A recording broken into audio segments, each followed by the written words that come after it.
va a ser una charla. Desde la Asociación Cultural Filiel Siglo XXI tenemos el gusto de presentaros a Javier Fernández Lozano, que como muchos ya sabéis es geólogo, pero además es investigador y profesor de la Escuela Superior y Técnica de Minas de la Universidad de León. No sé si veis allí aquel, además pertenece al grupo de investigación GeoInca, que es un grupo que, bueno, él nos lo va a contar mejor ahora, se encarga de cartografiar y de investigar todo lo relacionado con el mundo de los canales romanos en esta nuestra Sierra del Teleno, que, bueno, resiste, a pesar de todos los males y todas las cosas que nos vienen encima. Si el Teleno resiste, nosotros resistimos con él, ¿vale? Eso que quede bien claro. Así que, Javier, ahora sigue tú con lo que quieras contarnos y con esta charla sobre los paisajes del Teleno. Pues muchísimas gracias, Charo. Agradezco mucho a la Asociación de Filiel que me haya invitado para dar esta charla. Una charla que, como bien ha dicho Charo, pues sin el grupo GeoInca y sin la colaboración de Ángel González Abajo de Priananza, pues no habría sido posible, porque gran parte de lo que vais a ver lo hemos hecho en un trabajo en equipo. Es decir, aunque yo voy a presentarla, realmente aquí hay mucha gente que ha estado investigando para que hoy podamos disfrutar de algunas de las cuestiones que vamos a ver. Como sabéis, llevamos mucho tiempo investigando, sobre todo en la zona de las médulas, y más recientemente hemos publicado un mapa de los canales romanos en 3 dimensiones, que todo el mundo puede descargar porque es gratuito y podéis acceder a él para visitarlos, tanto en 2 dimensiones a través de Google Maps, como a través de Google Earth en 3 dimensiones. Bueno, el objetivo de hoy, de esta jornada, era un poco mostraros los paisajes de la Sierra del Teleno. Unos paisajes que, nuevamente, como bien ha dicho Charo, pues se han puesto en peligro precisamente por los incendios que se vienen sucediendo en las últimas semanas, ¿no?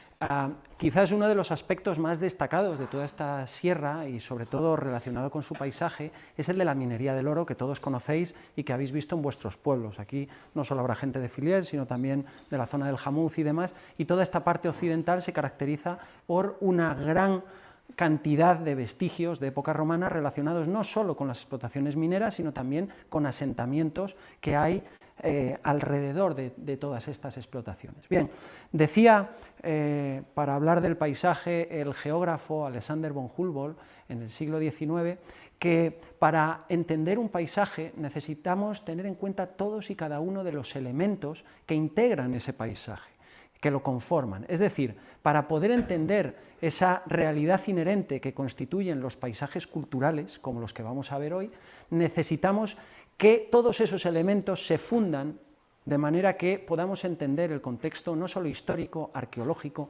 geológico, natural, etcétera, que los circunda, ¿no? Y es un poco el objetivo de esta charla. Vais a ver que, evidentemente, la Sierra del Teleno se vertebra en torno a una serie de planicies que van escalonadas, que son las que llamamos esas somozas, y que todas ellas confluyen en el fondo de esos valles, donde encontramos lo que el catedrático Valentín Cavero de la Universidad de Salamanca conoce o llama, denomina como lo que serían los cuellos de botella o las zonas donde aparecen las fuentes de vida, los fons vitae, el origen de las primeras poblaciones a partir de las cuales se irradia hacia el centro de los valles lo que es la vida, ¿no?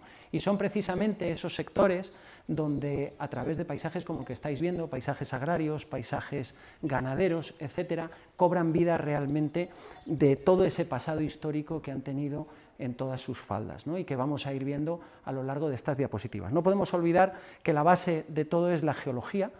Geología, fijaros, aquí tenemos unas rocas que son de muy cerquita de aquí, se sitúan en Molina Ferrera, muchos seguro que las conocéis cuando accedéis hacia el valle de Caballos, de los caballos, el caballo chico, el caballo grande, pues podéis ver estas rocas, pero es que estas rocas están llenas de vida, una vida que no es actual, es de hace 480 millones de años, nos queda muy lejos, pero es el sustrato sobre el que luego nuestras montañas van a dar esos paisajes que vamos a ir a lo largo del tiempo transformando, ya desde época romana y todavía hoy, como estáis viendo, con nuestra actividad cotidiana, ¿no? Bueno, aquí tenéis restos de fósiles que podéis encontrar allí. Estos son restos de organismos que vivían en los fondos marinos, una especie de gusanos, Daedalus, o unas especies muy parecidos a lo que son hoy las gambas, que son los trilobites, que dejaron estas marcas sobre la roca, que nos muestran un poco que estos paisajes que hoy vemos y que son zonas montañosas, en algún momento de la historia, de esa historia geológica, formaron parte de los fondos oceánicos.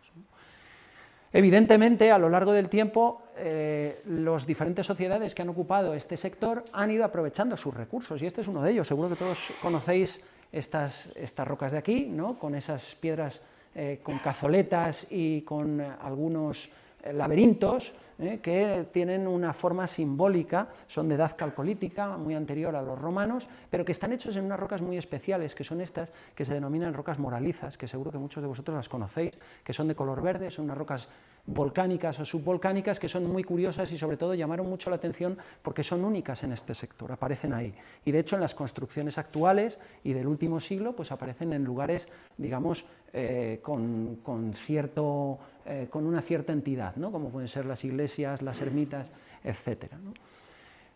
Hay otros ejemplos mucho más recientes de pastores. Aquí tenemos a Dionisio, que nos dejó su marca, ahí lo tenéis, Dionisio, pero que bueno, nos dejó también sobre esas mismas rocas parte de lo que es esa cultura pastoril del momento, ¿no? Evidentemente todo esto, más las minas romanas, constituyen un paisaje cultural que debemos de transmitir, y es parte de lo que hemos venido haciendo, porque de hecho en los últimos años hemos realizado jornadas científicas aquí, hemos traído gente, como veis, para conocer un poco mejor sobre todo la minería del oro, pero otros aspectos de interés que son elementos culturales que ayudan a entender un poco ese paisaje de las faldas del Teleno. Y evidentemente parte de ese conocimiento, de esa cultura que se ha ido transmitiendo a lo largo del tiempo, ha quedado impresa en los topónimos, en forma de topónimos que hoy podemos disfrutar en muchos de los mapas topográficos de la zona. Fijaros, aquí hay zonas como las Gándaras, que ya nos están dando información de esos materiales rojos que explotaron los romanos, las Gandarillas, pero tenemos también por aquí otra zona que es muy interesante, la Calera, que nos está hablando también de que en estas zonas de por aquí también hubo explotaciones de cal, ¿no? De hecho aquí tenéis una, aquí tenéis a Ángel, en una de las caleras. Esta es de Molina Ferrera, es un horno de cal antiguo. Ahora veremos, que de hecho os lo voy a poner a continuación para que podáis verlo. Vamos a ver.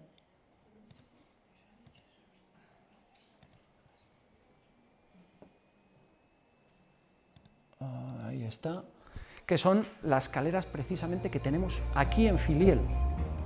Estas seguro que las conocéis, son los restos de los hornos de cal y las explotaciones que llevan asociadas de donde se extrajo la roca caliza con la que después se producía la cal entre los siglos XVI y mediados del siglo pasado, que estuvieron activas hasta que la explotación industrial de este tipo de depósitos pues las fue dejando a un lado, ¿no? Son muy bonitas, de hecho yo pienso que sería bueno rehabilitar algunas de esas estructuras para dar a conocer cómo era precisamente ese tipo de trabajo, el de la calera, porque hay hornos fabulosos, como estáis viendo, que creo que bueno, pues merecería la pena conservar.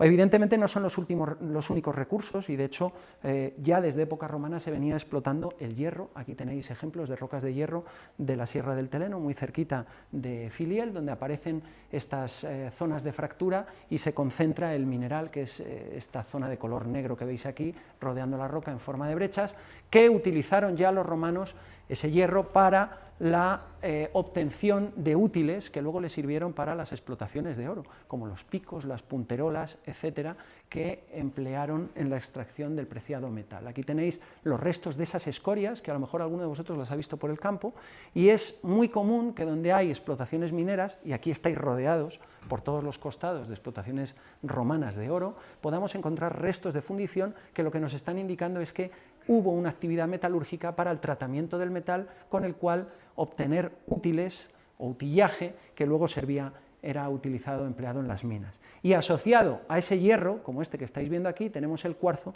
ese cuarzo aurífero que explotaron los romanos para extraer el mineral, ¿no? Bien, pues en cuanto al oro, que es lo que nos ha traído hoy aquí, para que veáis un poco por qué hay oro en toda esta zona de la Sierra del Teleno, fijaros que esto es un mapa de la parte noroccidental de la península ibérica, donde vemos un cinturón, que es como se llama el cinturón noroeste del oro, que es todo este arco que tenéis aquí, donde encontramos numerosas zonas de explotación romana para la extracción de oro. Evidentemente hay otras por la zona de Galicia, aquí las veis. Si os fijáis, siguen más o menos los cauces principales de los ríos, y lo que nos están indicando es que todas estas montañas, como la del Teleno, cuando se erosionan, liberan ese oro que es transportado por los ríos, y por eso mucha gente aquí en la Valduerna va al río a batear para extraer algunas pepitas que conforman toda esa franja minera de la que estoy hablando, ¿no?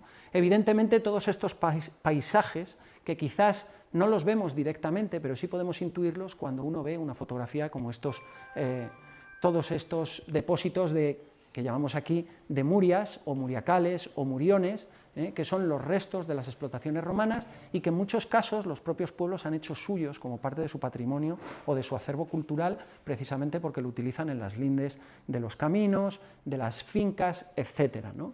Y que aquí, precisamente en Filiel, tenéis buenos ejemplos a la entrada del pueblo. De hecho, esta fotografía es de la zona de la entrada.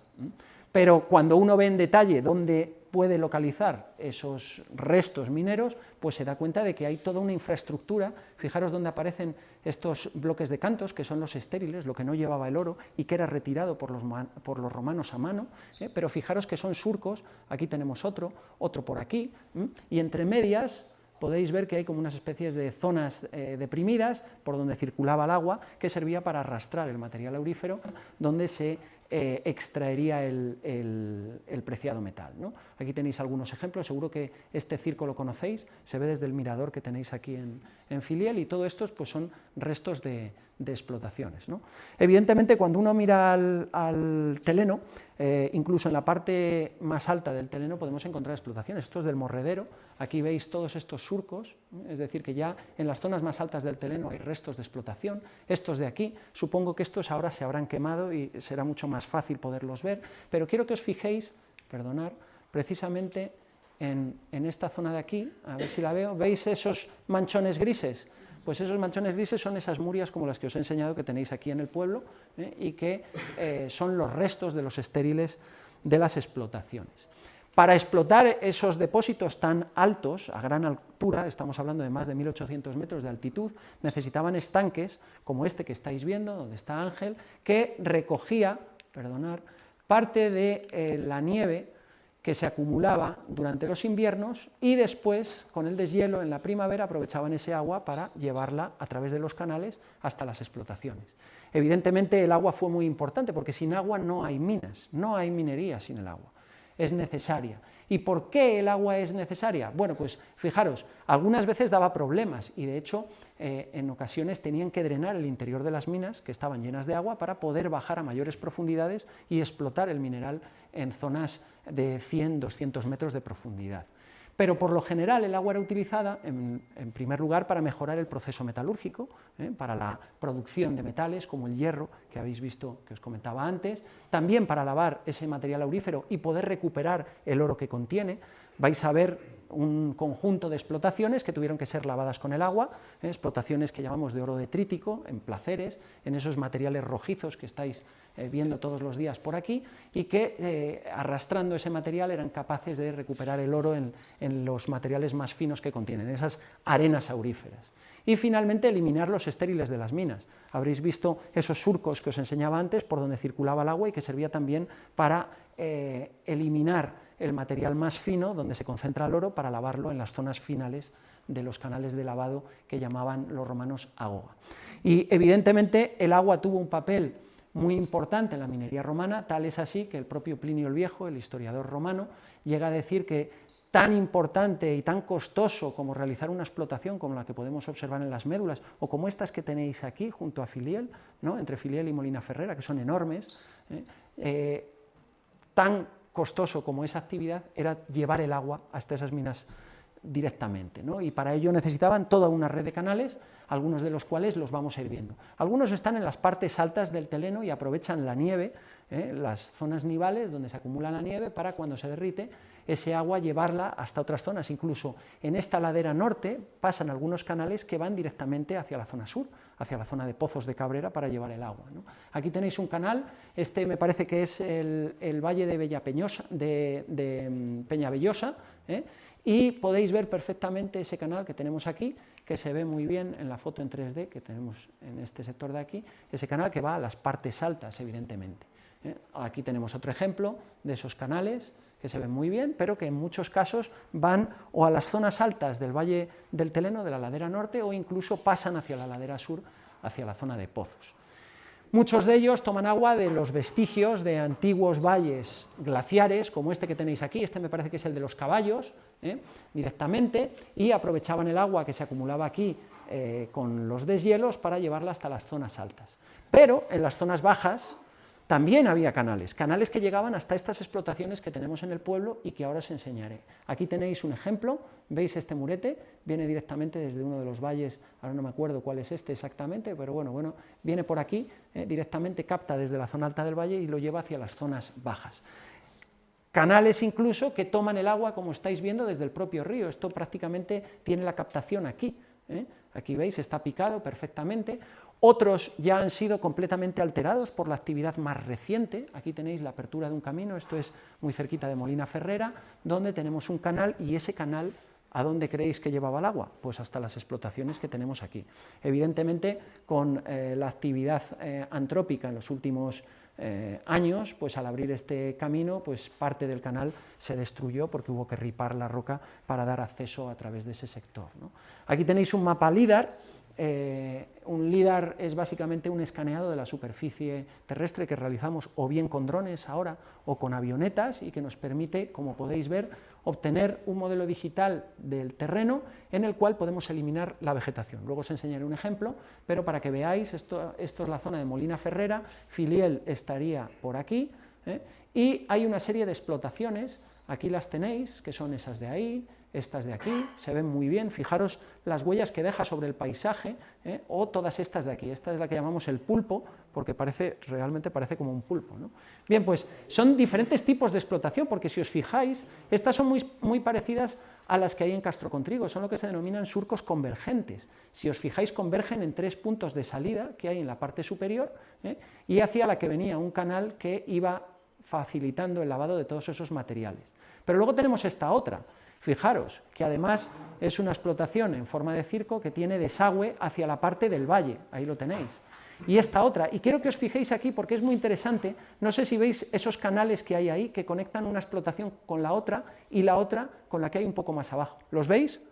Se pueden ver prácticamente. Vamos a ver, es ese canal de ahí y luego otro canal que viene por aquí y viene a estas explotaciones. Esto nos da una idea de cómo fueron explotadas estas minas. Es verdad que aquí hay varios canales, efectivamente, pero podemos saber que estas explotaciones que tenemos aquí, más cerca de Filiel, se explotaron mucho antes que estas otras. ¿Por qué? Porque si os fijáis, estos canales que tenemos aquí son destruidos por las explotaciones. ¿Veis este de aquí? Ese canal que va hacia esa explotación queda destruido por esa explotación que está un poco más arriba, con lo cual sería imposible poder haber llevado el agua hasta esa explotación más septentrional, más meridional, si en la zona septentrional no hubiésemos llevado a cabo explotación, ¿no? Bien, pues ese sería un poco el mapa de explotaciones. Aquí tenemos otra, fijaros, esta es donde está el mirador que da lugar a la vista que tenemos de este paisaje de la zona de Filiel. Vamos a ver ahora este sector de aquí. Aquí tenemos los restos de esas murias, de esos estériles, y canales que llevan directamente el agua desde esos valles de ahí hasta la explotación directamente. Nosotros hemos realizado justo en la otra ladera, la que tenéis enfrente, donde están los petroglifos estos de Peñafaciel, hemos realizado un estudio con drones. Esto lo que nos está mostrando, lo que estamos viendo aquí, todos estos colores, son resultado de una cámara multiespectral que nos permite ver diferentes longitudes de onda que son características para cada tipo de vegetación. Y esto nos ayuda a identificar la presencia de canales. De hecho, quiero que os fijéis en este recuadro de aquí, este de aquí, que sería más agrandado aquí, y que veáis dónde están las flechas, porque se ven algunas líneas, ¿veis las líneas? Que corresponden a canales. Y eso es porque dentro de los canales, al acumularse arcilla, crecen unas plantas que son totalmente diferentes a las que podemos tener en los alrededores, debido a la presencia de humedad. Son hidrófilas. De tal manera que con una cámara multiespectral podemos identificar perfectamente los distintos tipos de vegetación y localizar la presencia de esos canales, como habéis visto. Bueno, no es lo único, aquí tenéis toda esa red de canales frente al Valle de Filiel, que están compuestos por al menos 4 canales y uno que voy por arriba, 5 canales, que el asunto es, ¿y a dónde llevaban esos canales que tenemos por delante? Aquí tenéis algunos ejemplos de esos canales donde traemos a los alumnos de la Escuela de Minas para que conozcan un poco su patrimonio y para que entiendan los procesos de prospección y explotación minera desde la antigüedad hasta la actualidad, y aquí tenéis otro caso perfectamente de esos canales que tenemos frente a Filiel, que están excavados en la roca. Otro ejemplo, aquí tenéis directamente, ¿y a dónde nos llevan? Pues a explotaciones como esta, Fucochico, que seguro que la conocéis, que está allá hacia Priaranza, ¿no? Hacia esa zona de allí, ¿de acuerdo? Bien, pues esas explotaciones, que por cierto, esto es lo que llaman una fucarona, que seguro que habéis escuchado el nombre, fucarona, fogar, hogar, viene del latín focus, fuego, probablemente porque lo que significaba es que antes de preparar el terreno para la explotación, lo que se hacía era quemas controladas para poder después aprovechar que el suelo quedaba libre de vegetación y era más fácil que por la arrollada del agua pudiese extraerse fácilmente al ser más deleznable, ¿no? Y con eso trabajar y profundizar hasta dar explotaciones como esta, que es enorme, ¿no? Bueno, otras explotaciones de interés las tenemos ahí, frente a Filiel, ya hemos ido viendo de atrás adelante, justo enfrente de Filiel, y ahora vamos a ver por delante hacia Boixán esas explotaciones que seguro que las conocéis, se ven muy bien desde el mirador, y hay algo que llama la atención. Fijaros, volvemos a utilizar los sistemas de drones con sensores multiespectrales, y aquí seguro que todos veis unas líneas blancas, ahí las veis, o aquí abajo, ¿veis cómo se derivan? Bien, pues esos son canales, aquí los tenéis todos dibujados, es decir, que la vegetación también nos ayuda a cartografiar los canales muchas veces, en función de esas diferencias de las que estaba hablando, ¿no? Esta es otra vista.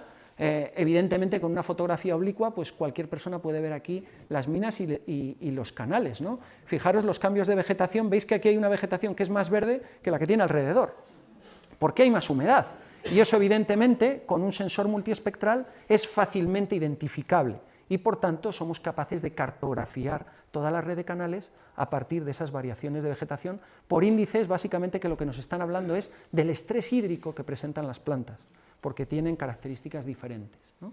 Bien, pues aquí hay algo muy característico, que es esto que tenéis aquí, ¿lo conocéis? ¿Sí? Alguien ha dicho por ahí, una corona, rápidamente, ¿eh? Bien, y ahora os pongo yo, ¿cuánta gente pudo trabajar en castros como esos? Fijaros, aquí os pongo 2 imágenes, una imagen de unas hormigas que capturamos en las médulas, en un hormiguero, fijaros, pero prácticamente la imagen que estáis viendo al otro lado se parece mucho, ¿no? Parece un hormiguero. De hecho, Séneca, que seguro que lo conocéis, ¿no?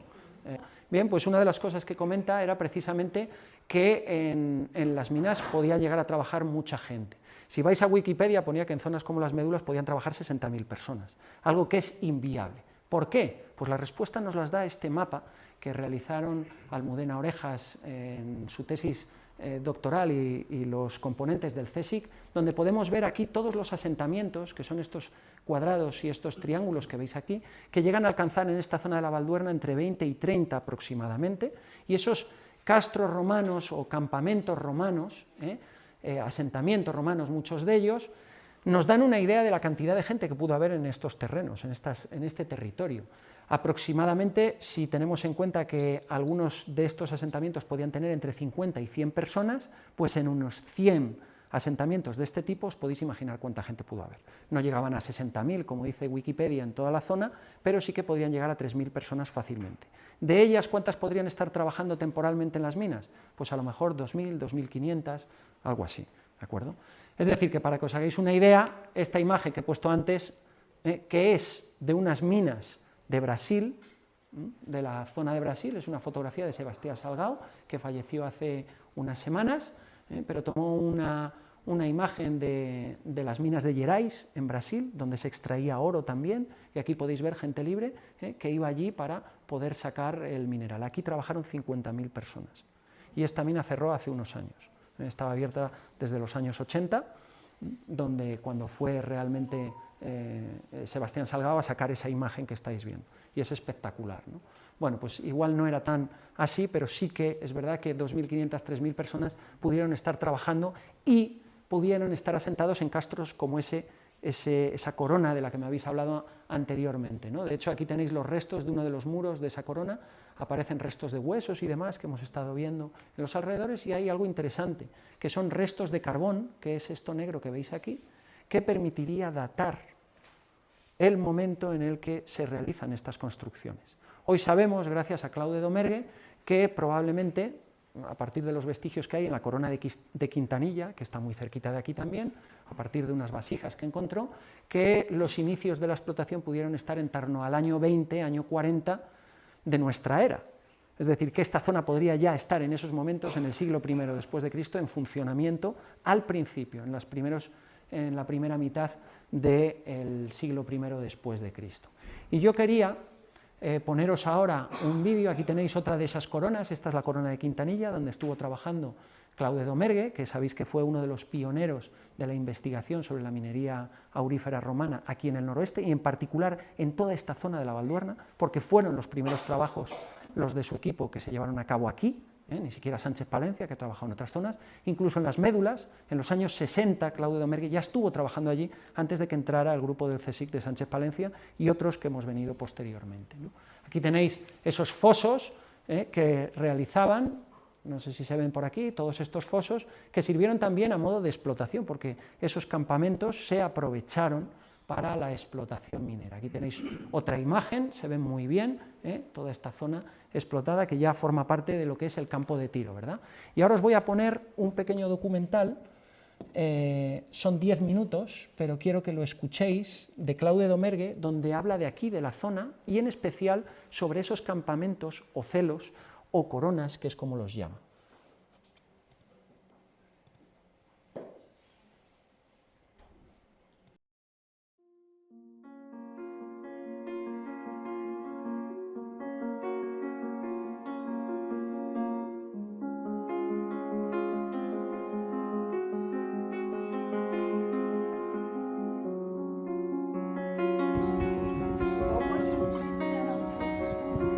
Buenos días, Claude.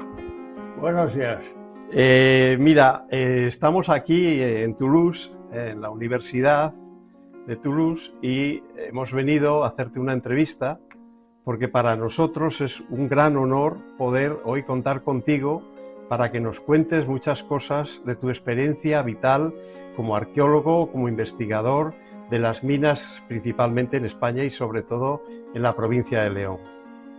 Yo quiero agradecerte especialmente que hayas contado, que hayas permitido que hoy podamos estar aquí contigo para agradecerte todo lo que has investigado en la provincia de León. Ya sabes que el día 18 de junio te haremos un homenaje en la ciudad de León, precisamente acompañando a un curso de verano sobre la minería del oro en nuestra provincia. Y yo vengo un poco también en representación de la Diputación de León, que quiere expresarte su enorme agradecimiento de que pudieras y que decidieras emprender actuaciones de investigación en la minería del oro de nuestra provincia. Y para ello, pues quiero hacerte unas preguntas. Vamos a ver. Muchas gracias por estas palabras para empezar la conversación. Bueno, muy bien. Bueno, pues mira, yo quiero empezar por decirte, preguntarte también qué encontraste en la historia de la minería antigua que te gustó tanto, que te apasionó tanto y que decidiste dedicar tu vida prácticamente a ella. Mira, es una historia bastante larga y además está hecha de, ¿cómo decir?, de oportunidades. Me habían nombrado a la Casa Velázquez, esta institución francesa en Madrid de investigación, sí, para hacer una tesis. empezarla durante 3 años, dedicarme a esta investigación, y tenía un tema. El tema era la provincia romana de Lusitania. Me fastidió, no me interesaba. Era una cosa administrativa, investigar inscripciones solo. No me interesó. Lo dije a mi director. Él se enfadó. Ocurrió que hubo en aquel entonces, en febrero o marzo del 64, un coloquio en la Casa Velázquez de Historia Antigua, y había un viejo profesor francés, un gran profesor, pequeño por su altura, pero grande por la cabeza. Se llamaba André Pigagnol. Y fui a verle para decirle lo que acabo de decirte, que a mí me hubiera gustado mucho más un tema donde estuviera fuera, con aire, no en una biblioteca, etc. Me dijo, bueno, hay las minas, pero es un tema difícil. Bueno, vamos a ver. Hablé con las autoridades españolas, los arqueólogos, el jefe en aquel entonces, Antonio García Bellido, y él habló con sus compañeros y lo aceptaron. El tema, las minas de la península ibérica en la antigüedad, después reducida a la época romana, porque no tenía una formación de protohistoriador, no, solo yo tenía una formación filológica, había estudiado para dar clases de francés, griego, latín, etc. Entonces, este tema me interesó y empezó. No sabía las dificultades, nada de eso, pero entré. Y empecé en mayo 64, en el Instituto Geológico y Minero, en la biblioteca. No había nadie. Estaba solo en el instituto trabajando, tranquilo. Y es donde por primera vez vi una foto de las médulas. Eso, una mina. Caramba, es imposible. Bueno, me interesó. Mi primer viaje fue para las médulas. No entendí nada, pero me interesó. Precisamente porque había una fama sobre esas minas de oro, pero algo concreto, nada. Entonces empecé mis investigaciones, pero tenía otras cosas que hacer en Sierra Morena, en el suroeste, en Portugal, en Cartagena, pero entre el 70 y 83 he investigado mucho en la minería del oro en León. Había hablado con don Antonio García Bellido, él me conocía, y hablaba con él de mis trabajos, y en el 68, 67, me habló de un congreso que debía tener lugar a León, organizado por la Cátedra de San Isidoro, el Padre Viñayo, etc. Y me pidió una comunicación sobre las minas de oro romanos de la provincia del noroeste. Difícil. Ya empecé a andar, a empatear toda esta zona, vi muchas cosas, recogí toda la documentación que vi e hice esta comunicación. Eso. Bueno. Mi ponencia interesó al Congreso, interesó a Antonio García Bellido, interesó a todos los arqueólogos y también al presidente de la Diputación, que como minero, él mismo, de Antonio del Valle Menéndez, trabajaba en minas, dirigía minas.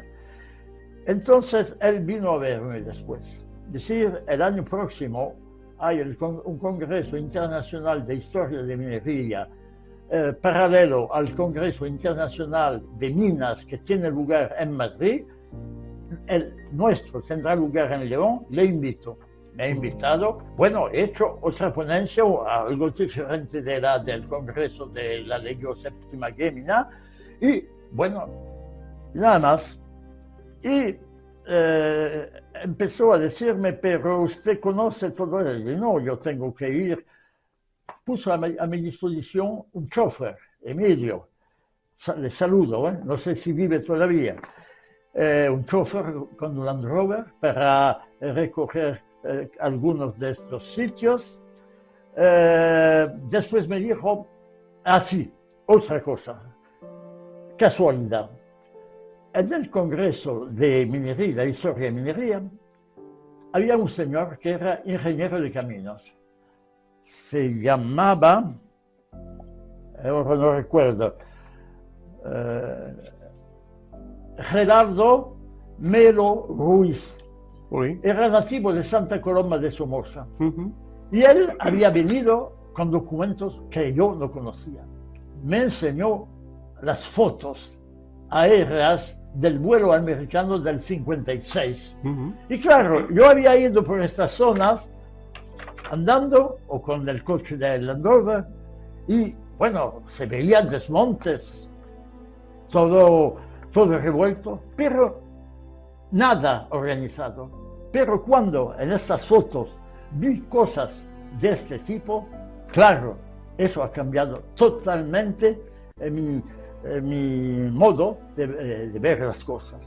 Entonces vi que había, detrás de estos trabajos, de estos vestigios, había una mente, varias mentes que había trabajado para conseguir labores de ese tipo.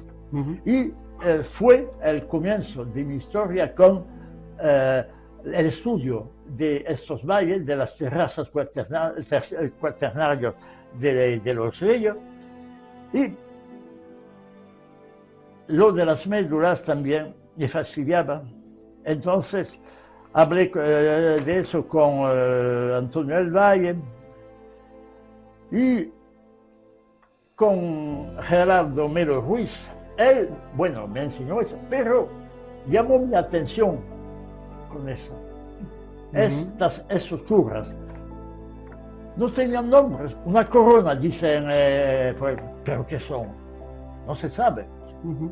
Para mí eran castros artificiales, pero bueno, podía equivocarme. Para unos ingleses que vinieron a trabajar en la zona, Burden y Jones, era una estructura de explotación.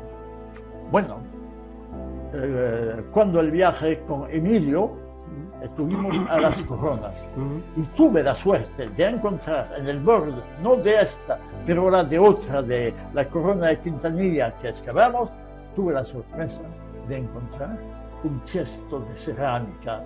Entonces he dicho, bueno, eso es un poblado. Y tuve la intención de hacer excavaciones con la ayuda de la Diputación, la ayuda de la Universidad de Toulouse, los estudiantes que vinieron, etc. Bueno, pues a ver que lo quito.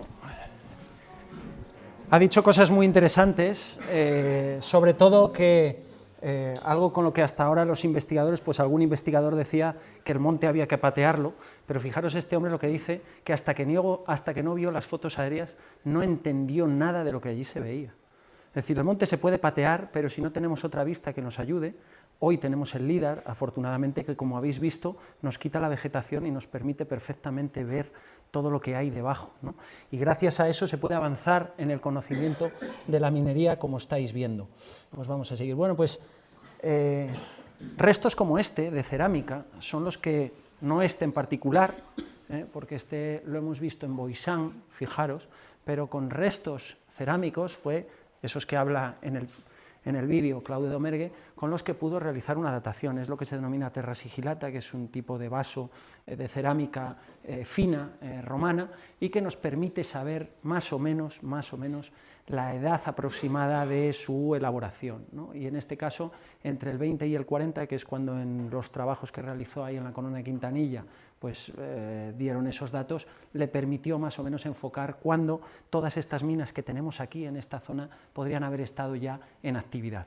Y él mostraba una imagen como esta, que esta la conoceréis, ¿no? Las moraceras, ¿no? Seguramente, fue uno de los primeros en darse cuenta que las explotaciones tenían diferentes relaciones espaciotemporales y que nos permitía saber en todo este conjunto qué explotaciones habían sido trabajadas antes que otras. Fijaros que hay algunas explotaciones que están atravesando otras más bajas, lo cual nos quiere decir que ellos empiezan por abajo, por la zona baja del valle, van avanzando hacia las zonas altas y con ello van destruyendo lo que han dejado ya explotado, que es un poco lo que veíamos aquí en el borde de Filiel, que os decía cómo iban avanzando desde la zona sur hacia la zona norte para aprovechar esos canales, ¿no? Todo esto que veis aquí son explotaciones que llaman empeine o surcos convergentes.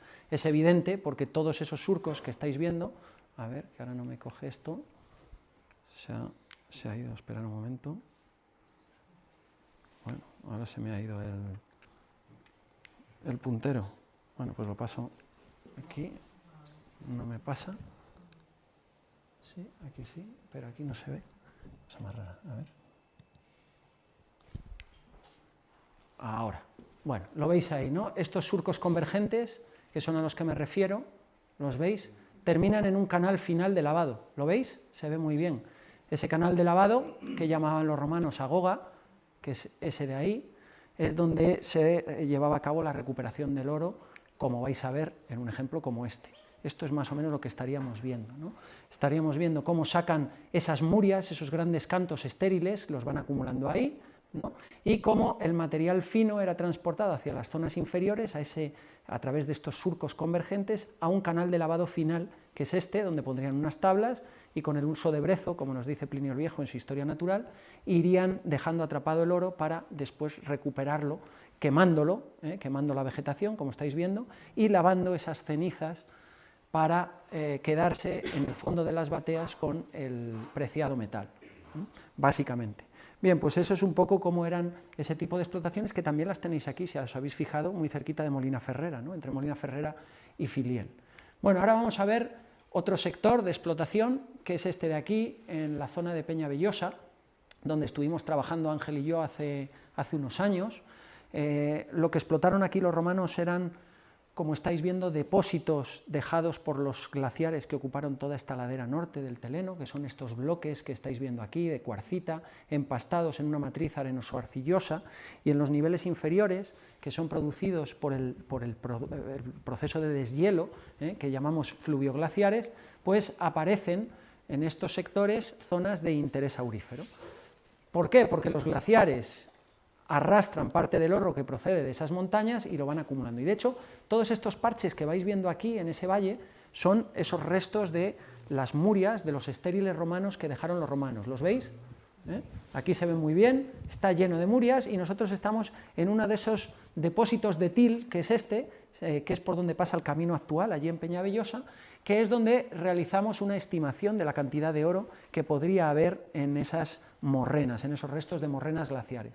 Como veis, tenemos toda nuestra esclusa, como el Discovery, pero en pequeñito, que nos permiten recuperar el oro de esos depósitos. Entonces hicimos 1 metro cúbico allí y nos salió una ley muy bajita, apenas 18 miligramos metro cúbico. Algunos investigadores habían dicho que las morrenas y los depósitos fluvioglaciares eran depósitos que contenían grandes cantidades de oro. Bueno, pues fijaros, contienen mucho menos que las terrazas fluviales o que los depósitos rojos que tenemos aquí alrededor de Filiel, ¿no? Estos depósitos rojos probablemente estarán entre 25 y 50 miligramos metro cúbico y las terrazas pueden superar los 50 miligramos metro cúbico.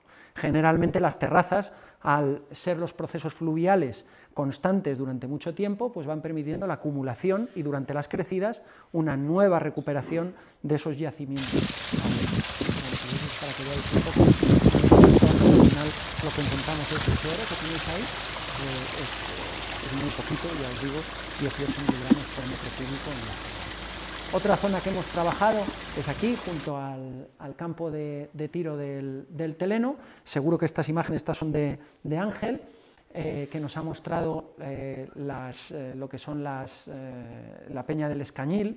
El Escañil es, en términos toponímicos, Escañil se llama a los lagos que son emisarios, es decir, que llevan el agua directamente a las explotaciones, o sea que este canal que veis aquí, picado en la roca, sería uno de esos canales que lleva el agua hacia unas explotaciones que podemos ver aquí en todo el valle, fijaros, esto es de cuando se quemó, que lo estuvimos viendo por allí, por la zona, e incluso hay galerías donde, bueno, pues en los alrededores se pueden encontrar pepitas de oro como esta, que recuperó Ángel en un momento dado. Entramos en una de las galerías, la Galería del Maestro, que a lo mejor la conocéis.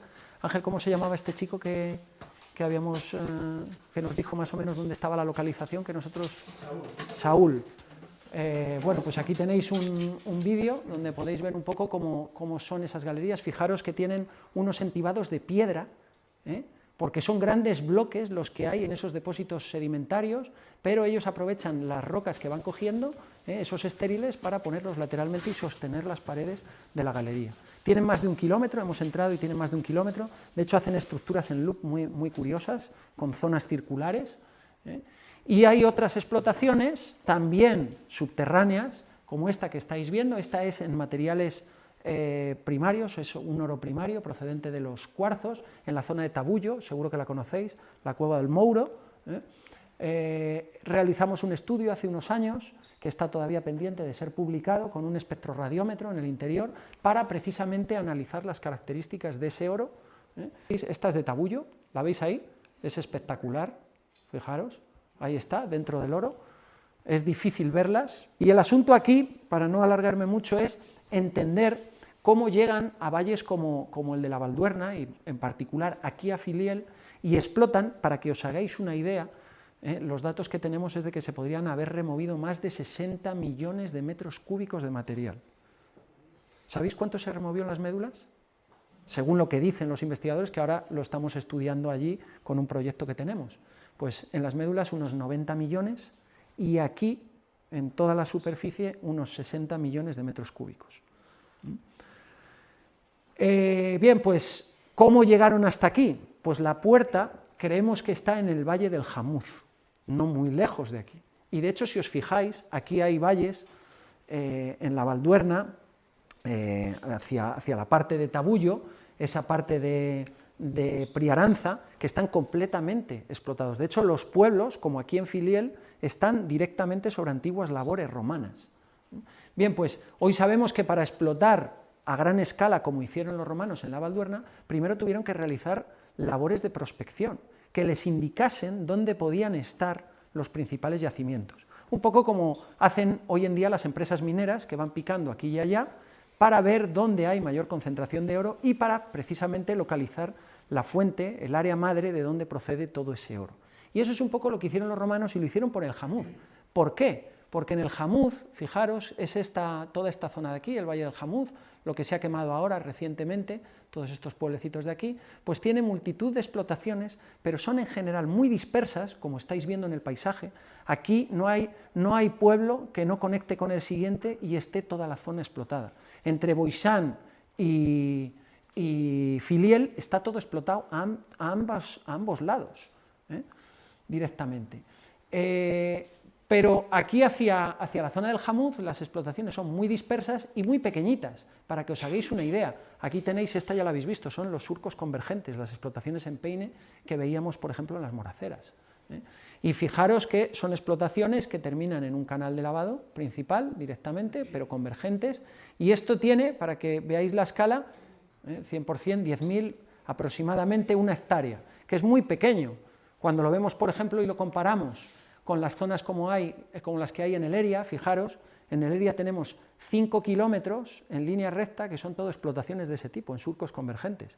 Pero aquí las Moraceras, no sé si lo habéis visto, en las imágenes que mostrábamos antes, y de la que hablaba Claude Domergue, eran enormes también, de grandes dimensiones. Es decir, que podemos explicar solo que en el Jamuz hubiese esas pequeñas explotaciones y que estuviesen muy dispersas, si realmente eso era una zona de prospección por la que fueron subiendo hasta encontrar los grandes depósitos que tenemos tanto en el Valle del Heria como en el Valle de la Valduerna, que es donde realmente llevan a cabo la explotación. Evidentemente, la gran mina que todos conocéis es la de las médulas, pero no podemos explicar las médulas si no entendemos todo el conjunto de explotaciones que hay a su alrededor, que es fundamental para entender cómo era la distribución de todos estos depósitos auríferos y sobre todo de los diferentes métodos que emplean para sacar o extraer el oro. Evidentemente esto, ya sabéis que la semana pasada tuvo un incendio, a vosotros también os ha llegado. De hecho, queríamos ver estos días, a ver cómo habían sido afectadas todas estas zonas mineras y demás. Esto es de una imagen de las médulas que tomamos Ángel y yo cuando estuvimos justo el día que se estaba quemando allí, y esto es un poco lo que quedó. Me parece que esta fotografía es del 13 o el 14 de este mes, ahora estará todavía mucho más expandido, pero esto que veis negro, desde una foto Sentinel de satélite, pues lo que vemos es los frentes que estaban activos aquel día y cómo prácticamente las dos lenguas, la de médulas y la de llamas de Cabrera, se empalman y van en dirección hasta aquí, que es donde ha llegado directamente, ¿no? Al final lo que tenemos es esto, que se ha quemado todo ese patrimonio y ahora habrá que valorar el impacto que pueda tener, sobre todo la erosión y demás, y desde luego el turismo, ¿no? No porque sea algo a corto plazo, sino porque a largo plazo, si queremos que esos canales nos duren otros 2000 años más, lo que tenemos que hacer es preservarlo de que estos fenómenos no tengan un impacto negativo sobre la conservación de esos canales, ¿no? Y bueno, aquí podéis ver un poco la afección que pueden tener después de un incendio esos canales. ¿Veis aquí el canal? Este es el canal que viene de Losadilla, que nosotros tenemos también cartografiado. Bien, pues este canal aquí donde tenéis las flechitas, fijaros, aquí hay un cortafuegos, ¿lo veis? De hecho se ve el paso de la máquina, aquí hay otro, bueno, pues puede haber tramos que puedan desaparecer debido a cometer trabajos forestales o de los operarios que apagan los incendios, ¿no? Y quiero terminar con una última frase de Claude Domergue, que creo que es muy significativa, porque hasta ahora la gente que ha venido trabajando en todas estas zonas ha considerado que el campo era suyo, y vais a ver el detalle que tiene Claude Domergue cuando nos dice precisamente que el campo es de todos, ¿no?